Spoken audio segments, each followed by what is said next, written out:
art history is very, very important.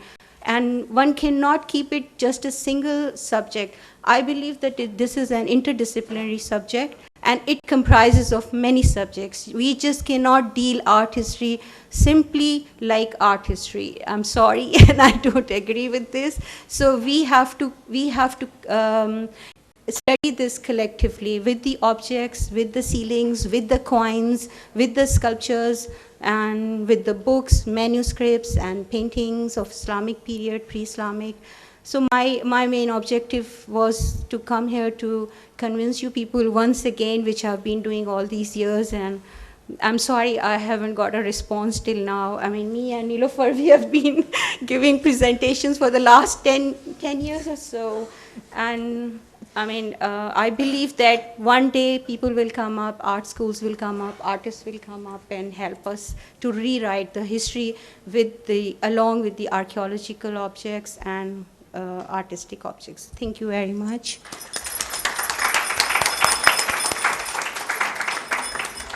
I think, of course, it connects with what Amin said earlier, that who is going to write our history. And Asma very sort of, points out very correctly that it is we, and we must, of course, go deeper into it. And, of course, the archaeologists are very much there to sort of guide us, to be with us. Our next speaker is Rizwanullah Khan. He studied he studied art and art history. He's a musician as well as an educator and an artist. He has informally studied with art historians like Jay Razboy and Afan Seljuk. He has experience in teaching art history since 1997 at various art schools of the city. Currently, he's on the faculty of the Visual Arts Department of Karachi University. And now I'd like to request Rizwan to present his perspective.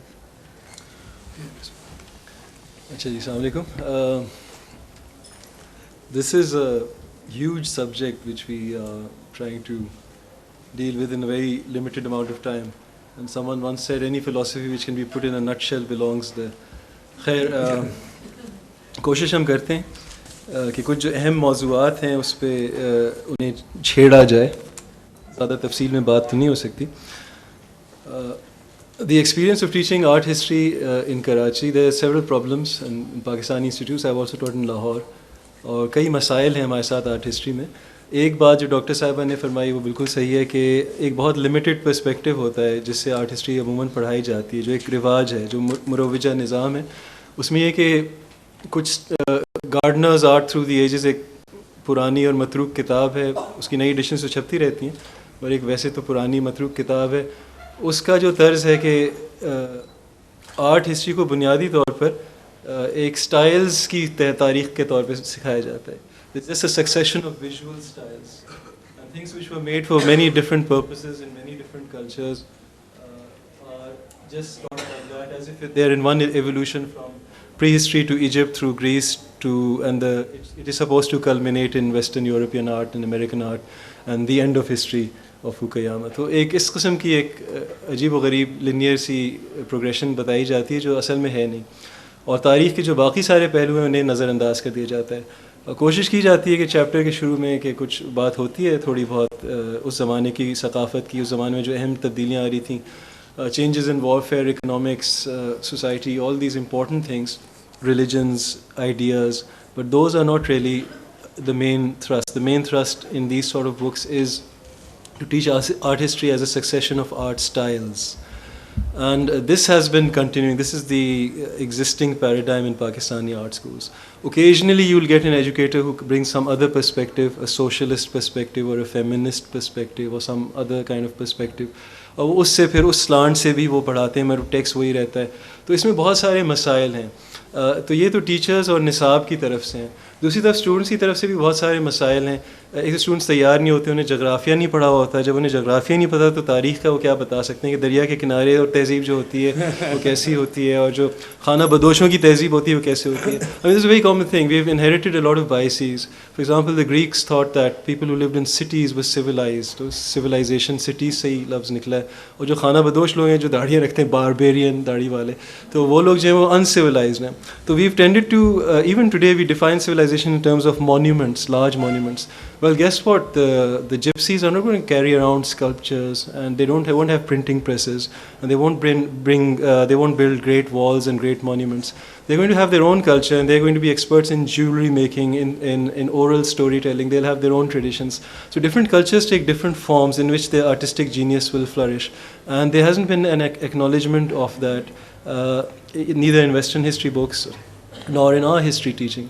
तो इस किस्म के जो biases हैं जो teachers के पास हैं, students के साथ फिर दूसरे मसाइल हैं कि स्टूडेंट्स तैयार नहीं होते. जिस निज़ाम से वो पढ़ के आए वो बहुत बुरा है, बल्कि शायद हर किस्म का तालीमी निज़ाम ही बुरा होता है, क्योंकि निज़ाम आखिरकार निज़ाम के बारे में हो जाता है, तालीम के बारे में नहीं होता. और दूसरा जो मसला है जोग्राफिया वगैरह बुनियादी उलूम की कमी, लुग़त नहीं होती, ना अंग्रेज़ी आती है ना उर्दू आती है, अरबी और फ़ारसी तो बहुत दूर की बात है. फिर स्टूडेंट्स का एक और जो बड़ा मसला है वो ये है कि वो पढ़ते नहीं हैं, और ये सारी दुनिया में मसला है, सिर्फ पाकिस्तान में नहीं है. ख़ास तौर पर नेट और चैटिंग के बाद there is not a culture of reading, and even worse than that there is not a culture of contemplation. There is no time, there is no time to reflect on what one has just digested. And the concern is कि जब वक्त आएगा semester के आखिर में तो हमें कितने नंबर मिल जाएंगे या नहीं मिलेंगे, and will they matter or not matter, or if I can skip 4 classes, maybe I can skip 5 classes if I have a valid excuse from a doctor, you know. So there's these sort of concerns which interfere. So there are these problems at both ends, at the teaching end of it and at the receiving end of it. And like I said, it's an enormous subject and we have very little time, and there's all sorts of things we can go into, but maybe in the question answers perhaps we can elaborate. Shukriya.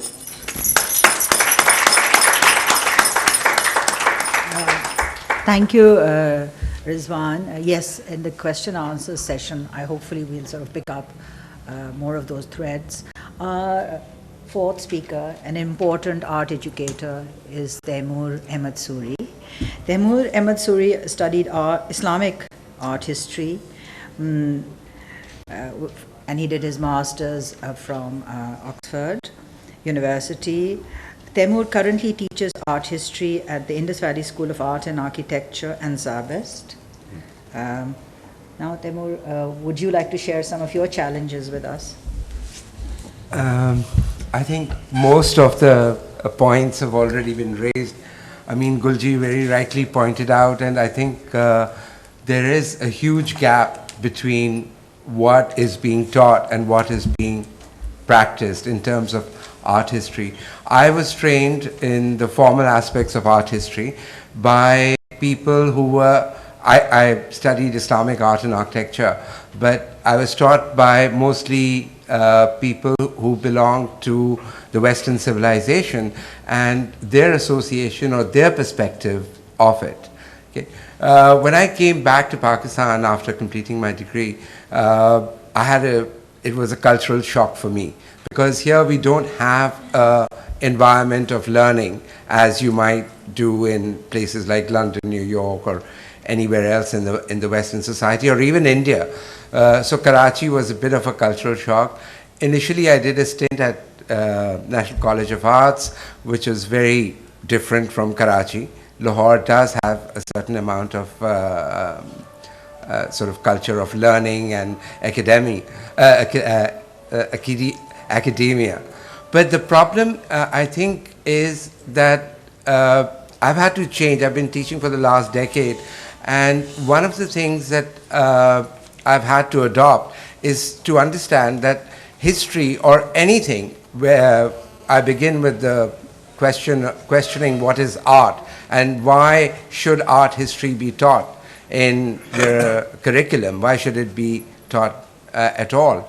And it's difficult to make people realize that it is a human phenomena. Amin pointed out a very important aspect at the beginning of his talk, that he had direct contact with a lot of the artists. His parents were artists. the people that he moved around were artists, so he could get first-hand information from them as to the process and why are they doing the activity. Teaching, having a multidisciplinary approach is much better than just concentrating on art history like I was taught. It's a much more effective and productive way of looking at it. I see amongst the audience a lot of the artists and architects who delve into art as well. But exactly what Amin pointed out, who documents it, why is it necessary to document it, and what do we do with this documentation? What does it do for us as a nation, as students who go out into the practical world in their respective fields?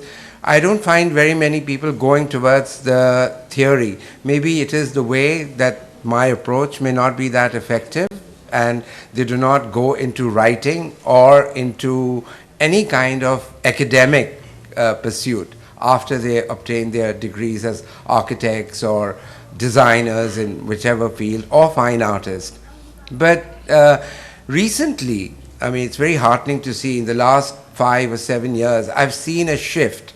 I've seen people wanting to, they have a hunger for, you know, how to write, how do we go about documenting, or just making their comments, just making a mark as somebody who's come from an art historical background. This shift is very heartening. So this gives us hope that yes, it should be part of our academic pursuits in art schools. Thank you.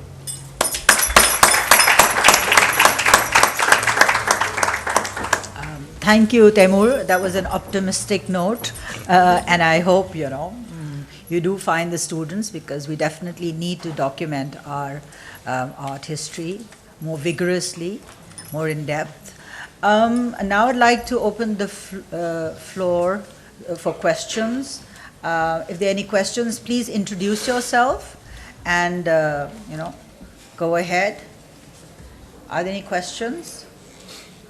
Yeah, Romana. Yeah, well, Please introduce yourself and then we can. Can we have a mic, please? No, can we just ask them? Taimur, regarding your optimistic note, you said the shift has been there since the last 5 or 6 years, and I'm just curious that they are there. The students are there for 4 years with you, and that batch that has already graduated.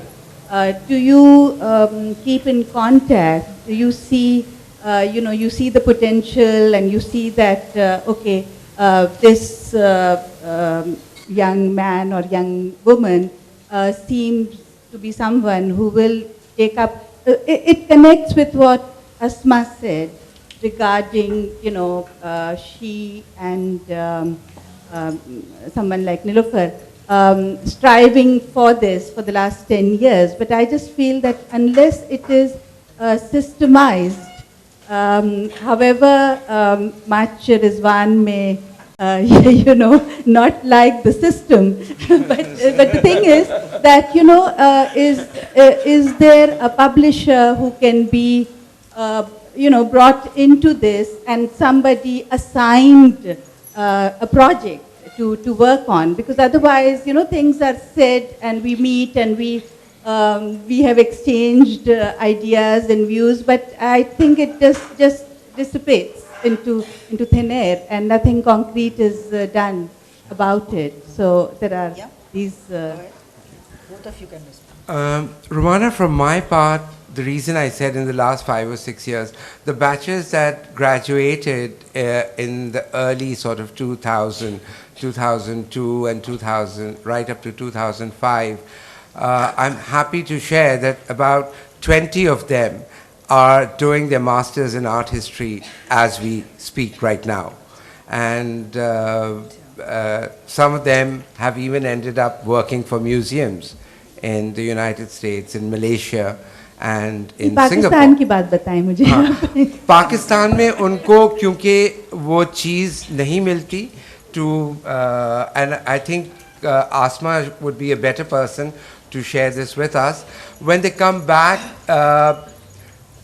when you start understanding the difference between a Western approach and an Eastern approach to art history in particular, okay, institutionalizing art is not something that happens in our part of the world. Okay? In our part of the world, there's a lot of Sufism and sort of metaphysical elements that are involved. Maybe not so much in the West. At least I wasn't encouraged to talk about metaphysics 20 years ago when I graduated. Okay? So we were talking about hard facts. It's a very difficult thing to teach the students to just keep themselves limited to factual knowledge. And where Asma comes in, bringing in the scientific knowledge to whatever that evidence that is needed. Okay? But the students then, when they come back to Pakistan, they find this whole institutionalizing, or systems as Rizwan calls it, okay, very, very constraining. Okay? And it's not organized like the way it is out there.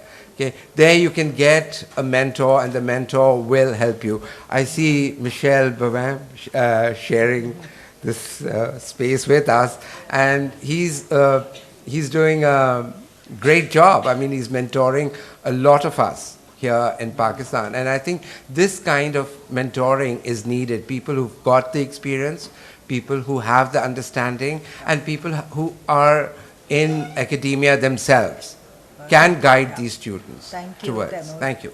Thanks. Well, We'll take another question. No, I would think like to add very something briefly, yeah, into go that. ahead. Yeah, very briefly. Romana, the thing is that the students do come to us for a project, but they never come back with the project. Like, what do they do? And I quite often tell them that please bring it back so that we can carry on further. You know, it's a very initial stage. And secondly, what I would like to suggest here is that the teacher should carry on projects with the students, and then these projects should be published in a collaboration with the teacher, and they get the incentive like that. And like I saw in States,